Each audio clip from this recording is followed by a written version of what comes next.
Good evening. We are going to be continuing our study in Proverbs tonight. We are going to be over in Proverbs chapter 13.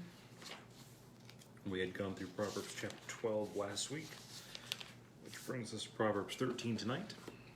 Hope you guys are doing well. We're going to hope to talk to you guys a little bit about the possibility of us meeting together on Wednesday of next week in person. We've been meeting on Sundays. I was wondering if there would be a possibility of us meeting it down at the park like we have on Sundays, but for Wednesday midweek study. I'm going to probably put that on our Facebook page and ask everyone what they feel about it. But it's getting harder and harder to talk to a camera every Wednesday night and not to get to study with people. So I hope that we can figure something out.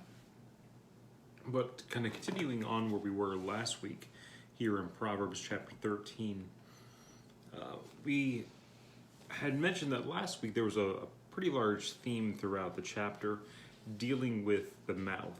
There is going to be quite a bit here in chapter 13 as well, dealing with that. He also deals with laziness as well in chapter 13, which is one of his kind of common themes. And he begins chapter 13 by addressing the son. Now, this is kind of a common theme for Solomon. He says, a wise son hears his father's instruction, but a scoffer does not listen to rebuke. Solomon is really trying to get us as an audience to consider the question of whether or not we hear instruction. Wisdom cries aloud, and it is the scoffer who does not hear. In this case, a wise person listens to their father, but a scoffer will not hear rebuke. Those things are difficult. They're hard to do. They're hard for us to be individuals who are completely open to hearing other people correct us. And yet, along with that comes quite a bit. So he'll mention a couple things here in chapter 13 that we should be willing to listen to, willing to heed, and our Father's instruction is one of them.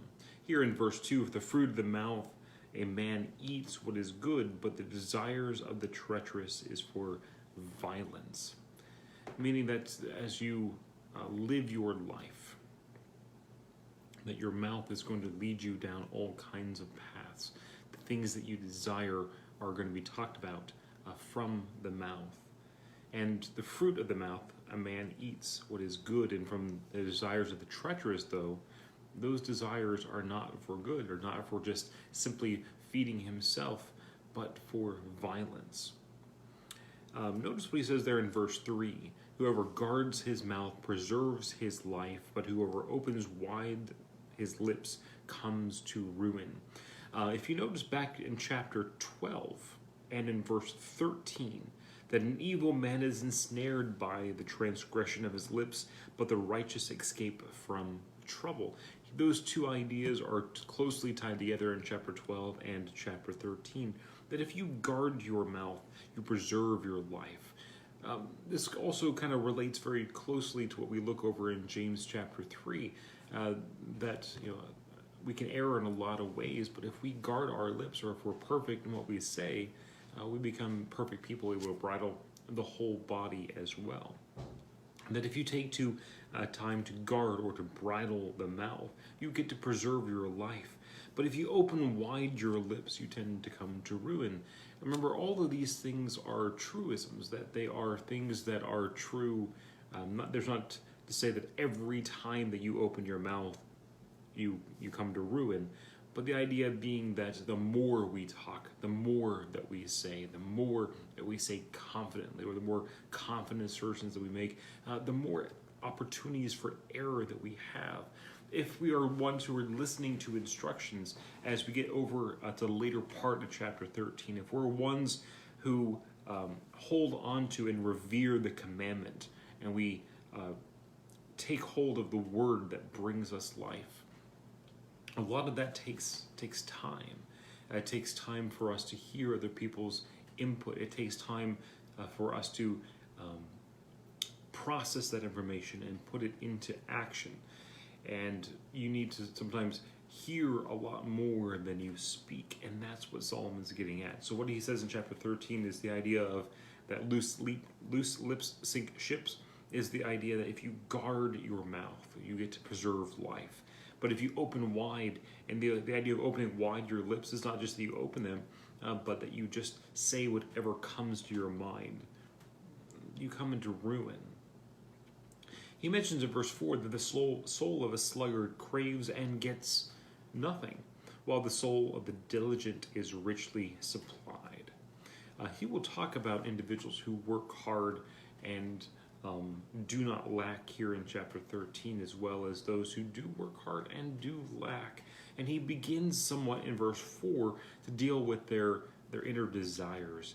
That the soul of the sluggard craves and gets nothing, but the soul of the diligent is richly supplied. It's not dealing directly there with the monetary things, but dealing there with what you want on your inner person. He says in verse 5 that the righteous hates falsehood, but the wicked bring shame and disgrace. So, comparing and contrasting these two things. Remember, we'll look at verse 5 and verse 6 together. The righteous hates falsehood in verse 5. Verse 6, that the righteous guards him whose way is blameless, but sin overthrows the wicked. These are points of reference for us. Where are we at on these two opposing sides? Are we individuals who hate falsehood, or are we individuals that sin is going to overthrow us in verse 6? Are we people who bring shame and disgrace into our life, or we are those who guard our ways and are blameless? Sometimes we view ourselves as being able to split the difference sometimes, that I'm not always this, but I'm also not always that. And what he does is he compares and contrasts in verse 5 and verse 6. He doesn't give a lot of leeway in between those two things. He says the righteous hate falsehood, and the wicked bring shame and disgrace. The righteous guards him whose way is blameless, but sin overthrows the wicked. He's making those points as contrasts and making them for us to really consider our own ways. In verse 7, he says, one pretends to be rich and yet has nothing. The other pretends to be poor and yet has great wealth.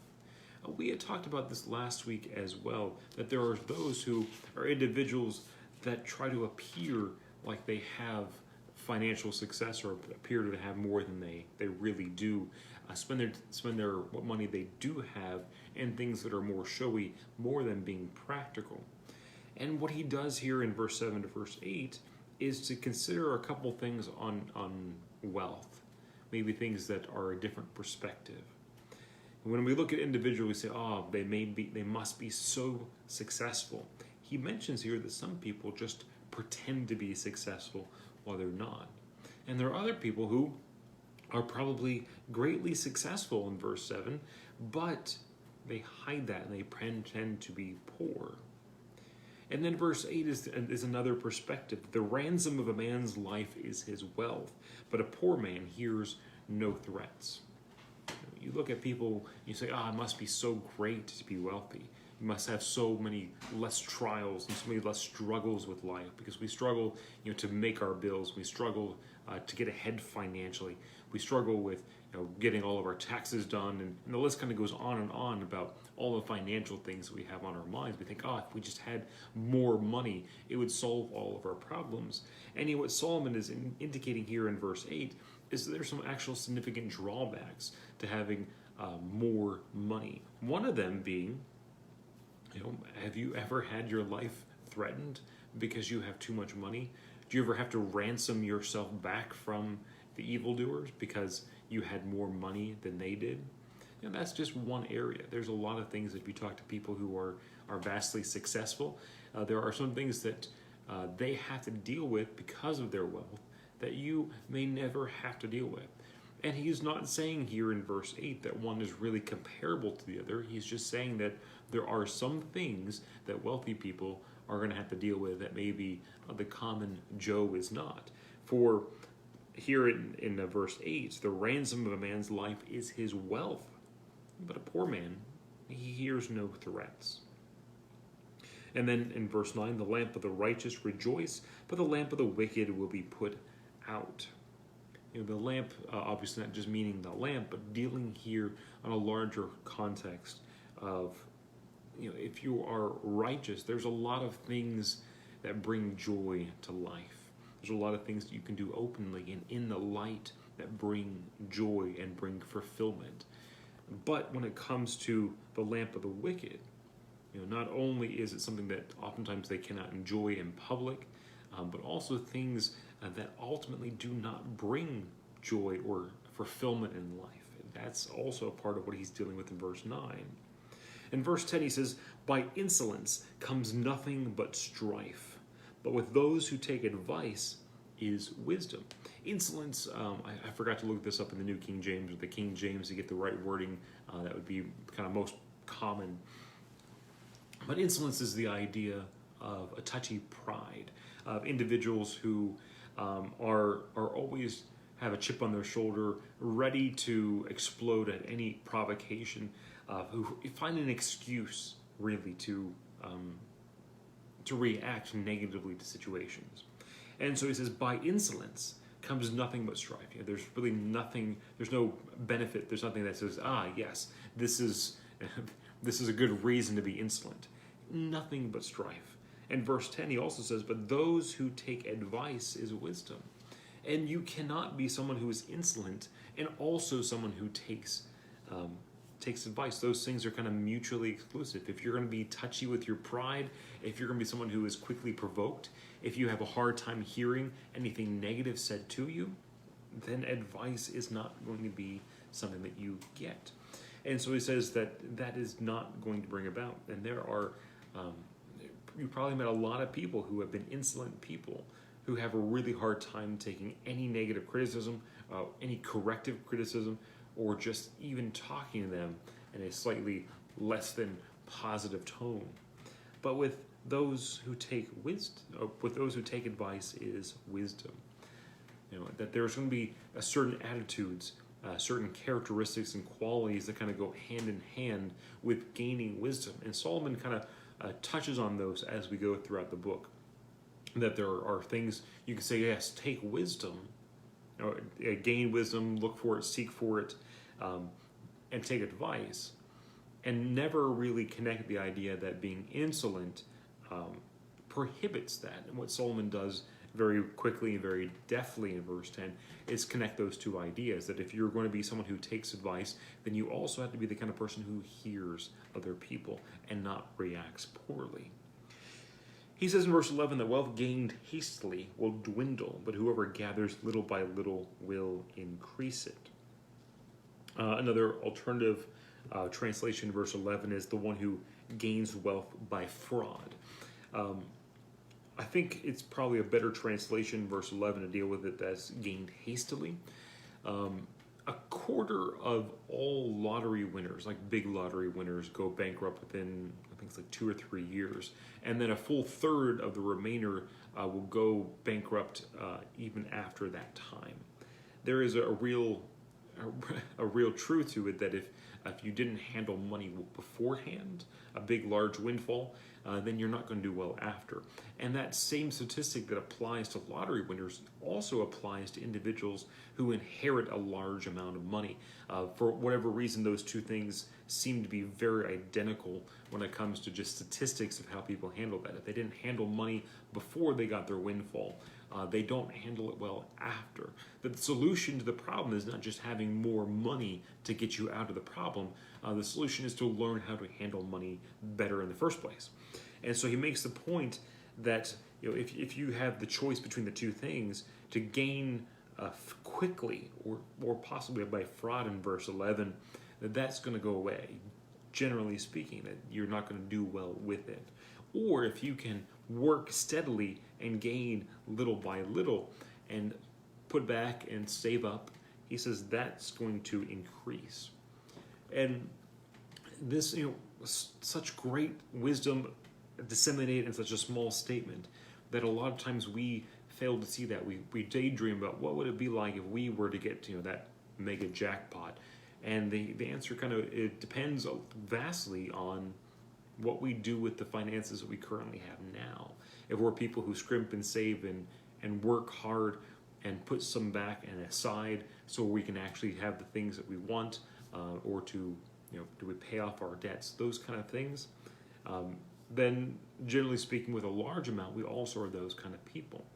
But if we're some people who have a hard time budgeting and have a hard time planning for the future and have a hard time saving or paying off our debts or paying our bills, then more money usually just creates more bills that we're also not going to do a great job with. And yet getting that across to people can be a very challenging thing sometimes. And so Solomon has a very quick statement: wealth gained hastily dwindles, but whoever gathers little by little will increase it. He says there in verse 12, hope deferred makes the heart sick, but a desired fulfilled is a tree of life. He'll mention almost very similar statements as you get down into verse 19. A desire fulfilled is sweet to the soul, but to turn away from evil is an abomination to fools. So we'll talk about verse 19 in a few moments. But hope deferred makes the heart sick. How much harder is it if you've been waiting for something and waiting for something and waiting for something, only to have that pushed off again and have it pushed back into something later, and to put that off until longer. It hurts in the heart. But a desire fulfilled is a tree of life. Solomon also says over in Ecclesiastes that the end of a thing is better than the beginning. And sometimes what we really like is the beginning of a thing. We like getting things started. We like the new experience, the new process. But Solomon says really what's better is to have that finished, to have it completed, to have it under your belt, to have it completed. And the same thing happens here in verse 12. Well, we always say absence makes the heart grow fonder. Yes, but it's still better to have that heart reconnect. It's kind of how we might phrase that in modern English. That hope deferred truly makes a heart sick, but a desire fulfilled is a tree of life. And so and he's going to be making this as a construction here throughout these verses to say, what is it that your heart fulfills them? What is it your heart desires? And he's already kind of made that point back in chapter 11, especially, also in chapter 12, that the righteous are going to desire certain things that are good, that are what God would have you have, and that's where the tree of life comes. Verse 13, whoever despises the word brings destruction on himself, but who reveres the commandment will be rewarded. Now, obviously here, the word and the commandment in verse 13 is dealing with the law. And this comes up several times throughout Proverbs. Chapter 16 and verse 20, and chapter 19 and verse 16. So chapter 16 and verse 20, he says, whoever gives thought to the word will discover good, and blessed is he who trusts in the Lord. And in chapter 19 and verse 16, whoever keeps the commandment keeps his life, and he who despises his ways will die. Numbers in chapter 15 and verse 31, God lays out for them what is the laws for those who despise his commandment. And sometimes we think, well, that just isn't what I want right now, or that just isn't for me, or that just doesn't make sense to me right now. And we use a lot of the word just to justify things. But Solomon is very quick and to the point that if you despise the word, you bring destruction on yourself. And if you revere the commandment, you will be rewarded. That those things go hand in hand. David was a man after God's own heart and wrote Psalm 119, which is a whole love song to God's commandments. And it does us good to take some time and to really go over Psalm 19 to recognize what it's like to be someone who truly reveres the commandment, who loves those things. Psalm 19 also is one that is a really good one to spend time with. The law of the Lord is perfect, converting the soul. And the question comes up for us, what kind of love do we have for the commandment? Are we flirting with the idea of self-destruction, or are we actively seeking reward? Are we people who spend time and diligent effort inside the word and look forward to the commandment, or are we those who run away and do not do what God tells us to? it's important questions for us to ask ourselves. Verse 14, the teaching of the wise is a fountain of life. The one may turn away from the snares of death. Solomon also makes the point in Ecclesiastes chapter 2 that the wise person walks around with the eyes in his head, that he may see the pitfalls in life and avoid them. That's what he's talking about here in chapter 14, that the teachings of the wise are going to help you to avoid those snares and pitfalls of life, and that you can succeed if you follow after the commandments. The point thing is that we have to look and try. He says in verse 15 that good sense wins favor, but the way of the treacherous is their ruin. And combining this idea with some of the other things we've looked at, that good sense wins favor. Well, look at what he said earlier back in verse 10, that insolence comes nothing but strife, but taking advice is wisdom. The same thing in chapter 12 and verse 15, and chapter 19 and verse 20, that with an abundance of counselor, there is strength. I think that he's connecting these ideas, that not just your good sense, but the idea that good sense that is kind of collected by advice from your father, from those who take advice from other people, who have an abundance of counselor, that wins favor with people. But the way of the treacherous is their own ruin. That there is a way that seems right to man, but its end is the way of death, as he talks about later on in Proverbs. So some of these things, it's good to make those connections, that the good sense is not just your good sense, that you think that you have good sense, therefore you're automatically going to win favor. But what is the good sense you get from a council of people? That's going to win favor. But the way of the treacherous is their ruin. In verse 16, in everything the prudent acts with knowledge, but a fool flaunts his folly.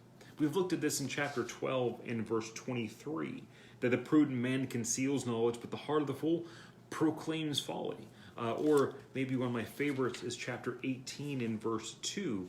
He says, the fool takes no pleasure in understanding, but only expressing his opinion. We have a hard time with social media at this point. We think that we're going to win the world over with our opinion, and we only look at people's opposing views who already agree with us, and we feel very well informed by only finding those who agree with us and listening to their arguments. He says in chapter 18 verse 2 that a fool only takes pleasure in expressing his own opinion, and in this case in chapter 13 and verse 16 that a fool flaunts his folly, that it's going to be known by everybody. And Ecclesiastes chapter 10 and in verse 3, Solomon says that even while walking down a road, a fool is known to be a fool. That the way that you conduct yourself, and the way that you talk, the way that you handle people, that it's going to be vastly telling if you are someone who is wise, someone who is prudent, or someone who is looking for understanding, or someone who just genuinely enjoys just giving his own opinion, just proclaiming his own ignorance. So everything the prudent acts with, in everything the prudent acts with knowledge. But the knowledge doesn't just automatically come. That's the whole point. Knowledge comes from collecting it from other people and taking advice and having a counsel of knowledge, of seeking wisdom and treasuring it. Those things, that's how in everything the prudent acts with knowledge. But the fool just flaunts folly, keeps on repeating his own ideas, his own agendas, his own beliefs, without ever taking anybody else's input on it to help. In verse 17, the wicked messenger falls into trouble, but a faithful envoy brings healing. And again, this is a variety of things that, as you look at specific situations, that these words should come to mind. And it makes me think of someone who should bring you messages of how to help and to change, individuals who should be bringing the wisdom that you need, but in the end bring you something else, either just to make you feel good or to soothe your feelings rather than to actually bring healing. And yet he says the faithful envoy brings healing, where he mentions later on that faithful are the wounds of a friend, but the kisses of an enemy are profuse. The same concept here in verse 17, that you're a wicked messenger if you fail to bring healing and you fall into trouble. In verse 18 it says, poverty and disgrace come to him who ignore instructions, but overheeds reproof is honored. Now, we've already looked at him saying in chapter 13 that poverty and disgrace come upon those who are lazy, those who are sluggards, who desire nothing and then gain nothing. It's very, very few times at a workplace where someone's lazy and someone comes along and just says, you're doing great being lazy. Keep it up. I enjoy paying you vast sums of money on a yearly basis for you to do very little work. Almost always someone's going to pull them aside and encourage them to be less lazy, to be more efficient and more effective in their work. The same thing happens inside of homes and inside of congregations where individuals encourage that. And he says that poverty and disgrace come upon who ignores instruction.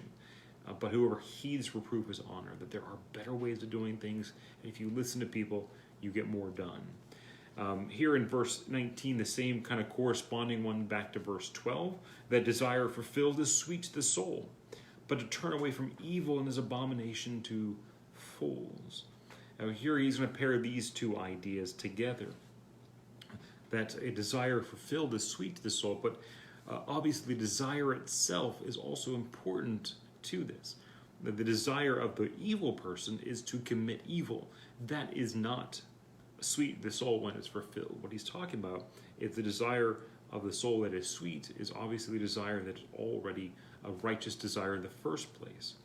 And to a fool, to turn away from evil is an abomination to him. He hates it. He doesn't want to turn away from evil. And that's how you know that they're a fool. In verse 20, whoever walks with the wise becomes wise, but the companions of a fool will suffer. While Paul mentions in 1 Corinthians 15, verse 33, that evil company corrupts good morals, it also corrupts wisdom. A foolish company does not lead to wisdom. There is much more to be learned from the wise than it is to be around fools. And sometimes we make the arguments or we make the feelings about those who we keep our company with that I'm going to learn from their mistakes. Well, there's more than one way to stab yourself while working with tools. And watching one person stab themselves, say, I'm not going to do that, doesn't guarantee you that you've learned how to be safe. The best way to learn safety is to learn someone who already learned how to be safe and to watch them. There's more than one way to fall into temptation. And if we watch that person who fell into temptation think, I won't do it that way, there doesn't mean that that's the only way that we're going to do it. The best way to avoid temptation is to find someone who's already avoided temptation and to follow their footsteps. There's a reason that whenever we pick out shepherds of a congregation, we don't find people who are still dragging themselves through the mud to say, find someone who can help you avoid the same pitfalls that they are currently in. But you find someone who's already proven their character of being able to avoid those pitfalls or have gotten out of them already and know how to avoid them on an ongoing basis. That's what he's dealing with here. That if you walk with the wise, you get to become wise. But if you choose the companions of fools, you're going to suffer harm. That you can't be with the fools and still remain wise. That is not going to work out that way. He says here in verse 21 that disaster pursues sinners, but the righteous are rewarded with good. Again, these are truisms. On a physical standpoint, that there are times where disaster is going to pursue sinners. You consider all the destruction that God brings upon both Israel whenever they sin, and also other nations that God rose up to war against Israel because of their own sin. This is absolutely something that is true. Solomon also wrestles with this in Ecclesiastes, that he sees good people who live long, prosperous life while being evil, and he sees good people who live their life oppressed. And so we're dealing with this truism that in general, destruction pursues sinners, that in life that is going to be generally true. When it comes to God's ultimate judgment and his ultimate reward or destruction, disaster is going to pursue sinners every time. And that the righteous are rewarded with good. In the ultimate answer, that is always going to be true. And sometimes we fail to see that being true in this life. And sometimes we fail to see that because it's not always true in this life, that maybe it's not always true universal, and yet it is. He says here in verse 22 that a good man leaves an inheritance to his children's children, but the sinner's wealth is laid up for the righteous.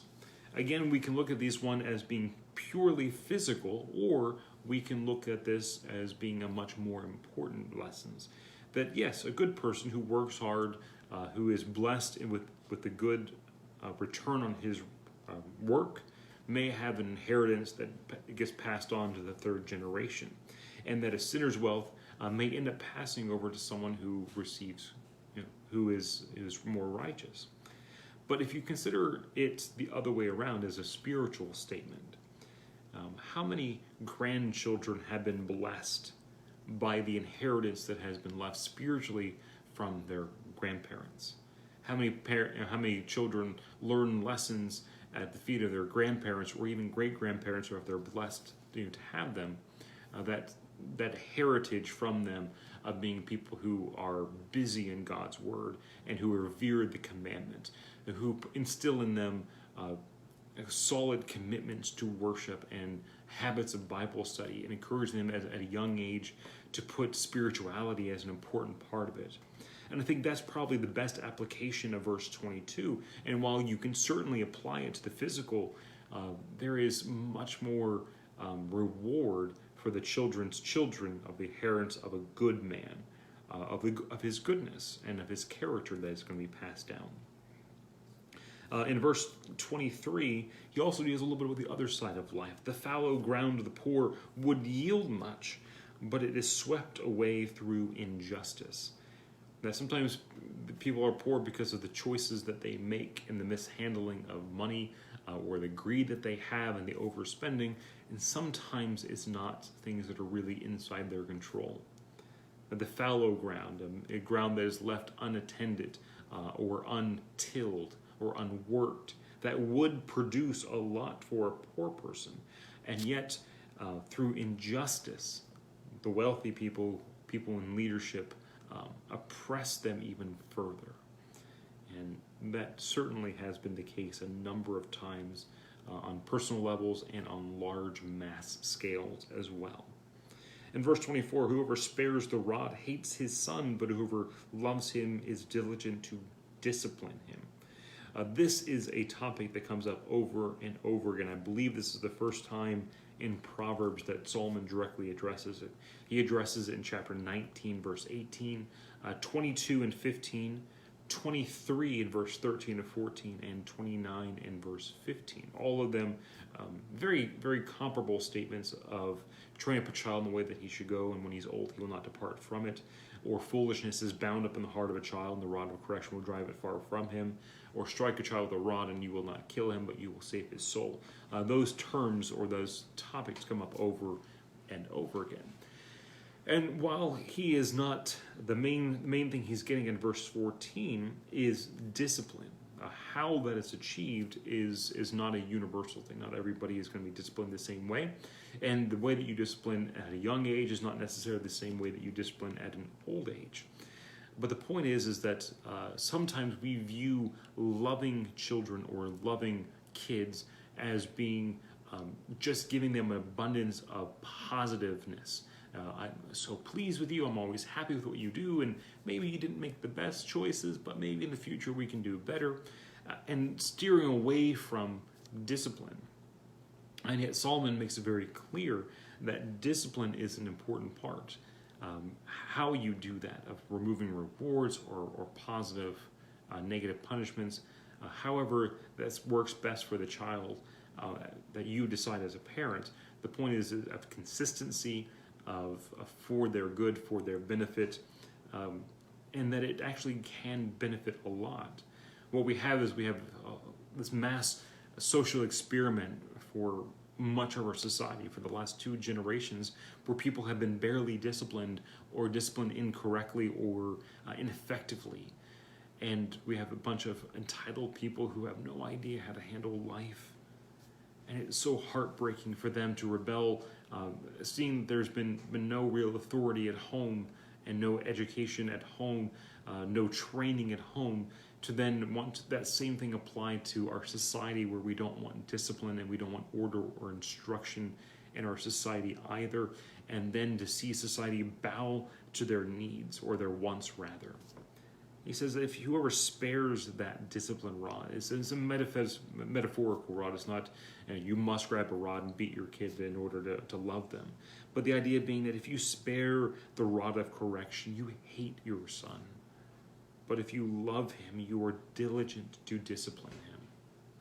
And the diligence goes hand in hand with the idea that it's going to be consistent, that it's going to be not out of anger, but for their benefit, to correct their attitudes and correct their actions, and in order to make them wiser, better, productive members of society. We probably know the phrase, spare the rod, spoil the child. Not in the Bible. The closest one you're going to find here is in chapter 13, verse 24. It's going to be a paraphrase roughly of this one. But last verse 25, the righteous had enough to satisfy his appetite, but the belly of the wicked suffers want. Either he's speaking here of the idea that righteous individuals are going to be content with what God gives them, and that the wicked always want for more, or just that the God is going to provide for those who seek him first, and maybe want is going to be for those who are not diligently seeking God. Both are great applications, both biblically stated then that point. So let's talk about next week of getting together sometime, a meeting somewhere where we can social distance and we can study together and have some interaction back and forth. And for those who are still at home, we could probably still record our Bible classes, but I think getting together is going to be important. It's been 4 months since we had Bible class together, and it's going to be important for us to get together and to spend time together. So we'll send some messages back and forth to see if we can get that arranged. But hope that you guys are doing well, Lord willing. We'll see you on Sunday, and we'll talk to you then. Have a great night.